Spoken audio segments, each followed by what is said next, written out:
Hey yo, what's good, everybody? Back with another episode of the Smel Podcast. First and foremost, I want to thank everybody for the love and support. The podcast is doing numbers. The numbers are going up steadily and rapidly. They're moving in a positive in the direction I want them to go in. So I just want to thank everybody for the support of the podcast. Today, I have a lot of basketball to talk about, mainly Kawhi Leonard going to the Clippers, in addition to Paul George. Big shit in LA. On top of that, my Lakers, we picked up some pieces. We don't have any more young players. So this shit gotta work. Like yesterday. This shit has to work. My thoughts on what Westbrook should be and where he would be. Just a bunch of basketball today.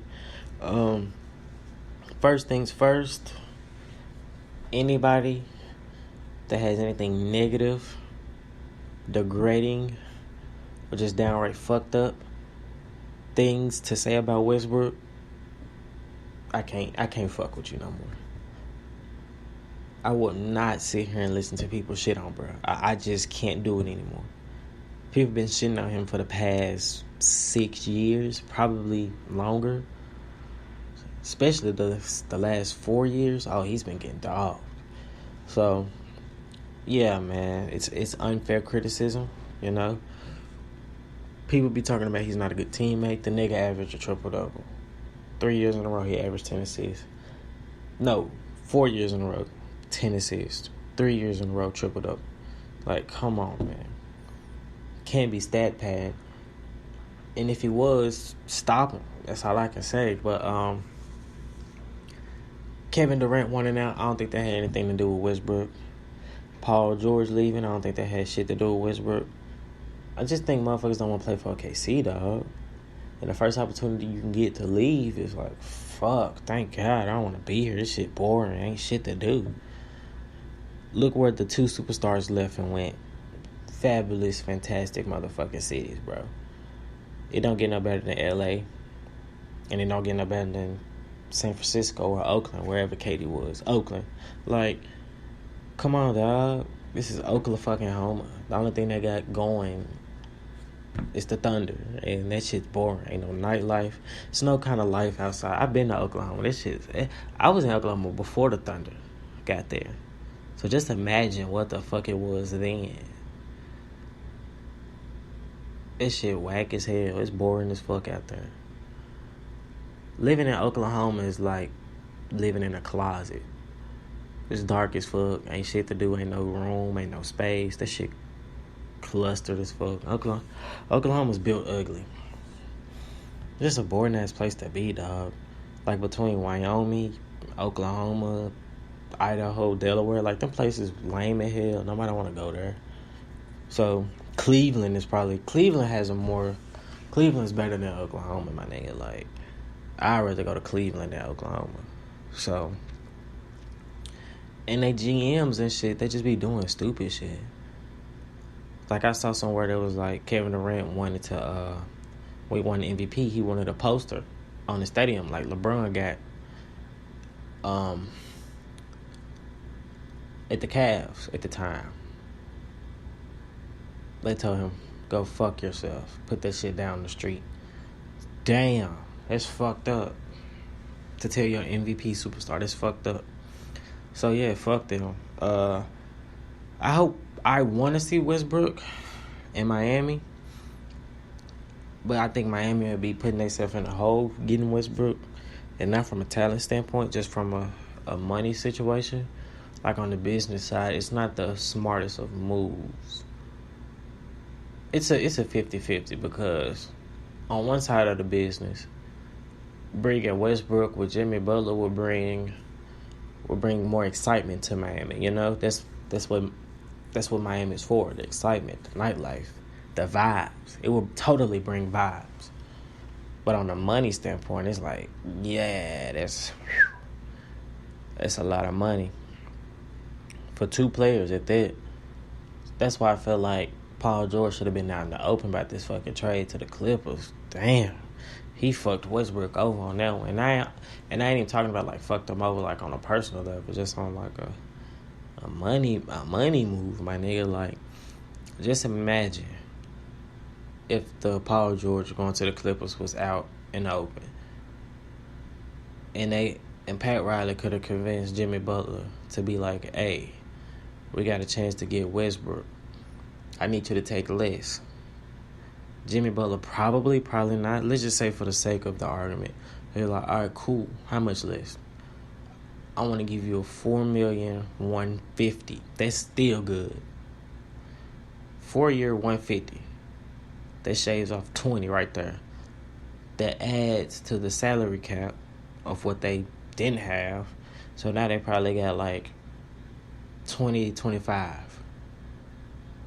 Okay, you do a trade with him, you get a third team involved, and the third team involved is the Wizards. So you get Oklahoma, Miami, and the Wizards on the phone. You get them on the phone to for Pat Riley's sake, hey, y'all two teams are in a rebuild. Don't let these niggas' life go to waste fucking with y'all. So what would it take for me to get Westbrook from the Thunder and Bradley Beal from the Wizards? Just imagine that shit. That's a team. You still got your young pieces. So that's a fucking squad. I don't care what nobody say. You got Jimmy Butler at the 3. You got Bradley Beal at the 2 and Westbrook at the 1. That's lit. I think that's lit. I don't care. I think that's lit. So you do something like that. You pull a move like that. Now everybody kind of happy. You know what I'm saying? On the aspect of shit. Let these people that want to win be in a position to win. Because Bradley Beal ass don't want to play for the Wizards, bro. I'm sorry. He a good nigga, but man, fuck the Wizards, bro. John Wall fucking around, blew his shit out on some dumbass shit. He came back last season fat as hell. He came back looking like me, on God. Big as fuck. And blew his shit out within a month of the season. Come on, dog. Then you fucking tore your shit and getting out the tub. That's some... Nigga, I done took... Man... Since I've been alive. Nah, I ain't gonna say since I've been alive. But since I've been able to wash my own ass, bro, I done took a shower 365 days of my... Just to sum this shit up, I've never failed and tore some shit. I didn't fail. John Wall... More of the story, John Wall didn't get shower and tore his shit. He was doing some extra shit he wasn't supposed to be doing. It looked bad on him, so that's why the media or his training or his people put out, yeah, he fell in the tub and tore his shit up. All right, big fella. I'll accept that. That's some dumbass shit, but I'll accept that. But yeah. So if I'm Miami, I'm kind of mad that this shit is all out of the blue. You know what I'm saying?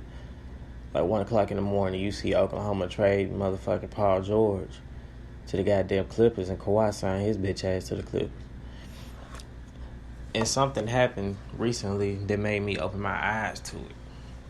Kawhi backed out of the 4-year 160 something, or 4-year 170.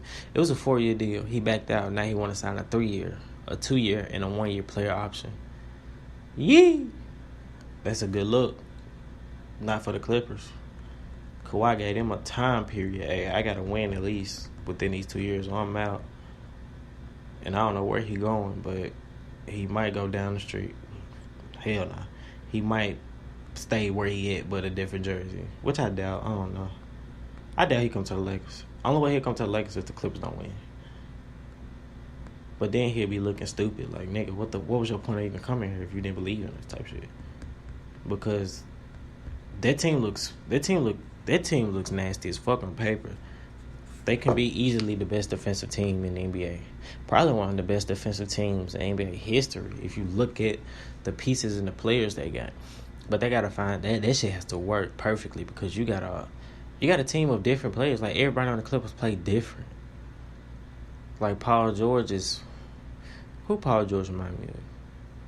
Paul George remind me of Melo in his prime that can defend anybody.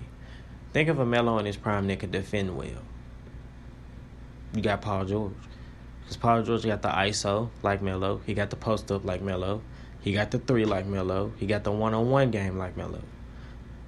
But where everything switches and changes is the willing to win and put in the work and the defensive tip. Paul George is one of the best defensive players I've seen, on the aspect of he can guard basically 1 through 5. He's tough. He's long. He's not a gambler. He's smart. Paul George is that nigga, honestly. Like, from when you look at Paul George, 100% healthy, no nicks, no knacks, no nothing. He's 100% healthy. He's in his bag. He's feeling okay. He's waking up in a good mood. Ain't shit wrong with him. Bro can average 30 points. Easy. 30 points, easy. So when you put that with Kawhi Leonard, I ain't even got to say shit about bro. We just saw what he did with Patrick Beverly. Those three right there. Those three right there. I ain't even got to say other people, but those three players right there are locked in on both sides of the ball. More to the defensive side than the offensive side. And Patrick Beverly got to the point where he can knock down that open three. So, them motherfuckers are... I'm waiting for this Clippers and Lakers game. This is the first time in history where both of us have been at our peak of talent-wise. Like, every time... The Clippers have never been good to me. When the Clippers was so-called good with Blake Griffin and Chris Paul and DeAndre Jordan and them folks, we were ass, but they weren't really doing nothing. Like, they were mediocre as fuck, honestly. They was losing to the Grizzlies and shit, so they weren't really making no noise. They were regular season good, but they weren't playoff good. So it's just one of the things to where, like, now that we're back at the top of the mountain where we always should have been. We're back at the top of the mountain. This is by far the best Clippers team ever. This is one of the best looking Laker teams ever on paper. Not going to say best team ever because I haven't seen them play yet. But this is one of the best on paper Laker teams ever. So, LA is popping. To say nothing else, LA is popping. And I'm ready for it, man. I'm glad. I'm happy. I'm excited.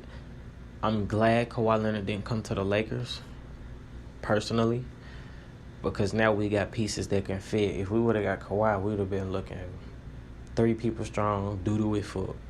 So now everything will line up. You know, we recouped with Rondo. We recouped with McGee, which is one of my favorite. McGee was my favorite player, even before Bron. McGee came out every night, did his job. I commend him. McGee impressed the fuck out of me last year. He was one of my favorite players to watch because I knew he wasn't going to fuck up too much. You got Rondo. I still don't trust, bruh, on a personal level. That just comes from he was on that Boston Celtic team that beat us. So, yeah, it's forever fuck Rondo. So, I'm always gonna keep my hands in my pocket when Rondo around because I never know when I got to up it on him. Then we got Caldwell Pope back. Yeah, he's a streaky shooter, but he can defend. We got him. We got some more shooters. We got Boogie. That was I won't say that was a big sign-up, but we got him for a steal, and hopefully he's recovered. Boogie has almost he really shouldn't have played in the finals if you ask me, but I don't think he did enough to tweak anything in the finals because he was just out there, honestly. Like, motherfuckers was like, they were really like talking good about Boogie because he had 10 points and 11 boards. Like, damn, my nigga, y'all on that nigga nuts. So, and Marc Gasol was killing it, man. Marc Gasol and Ibaka, congratulations, Toronto. And my thing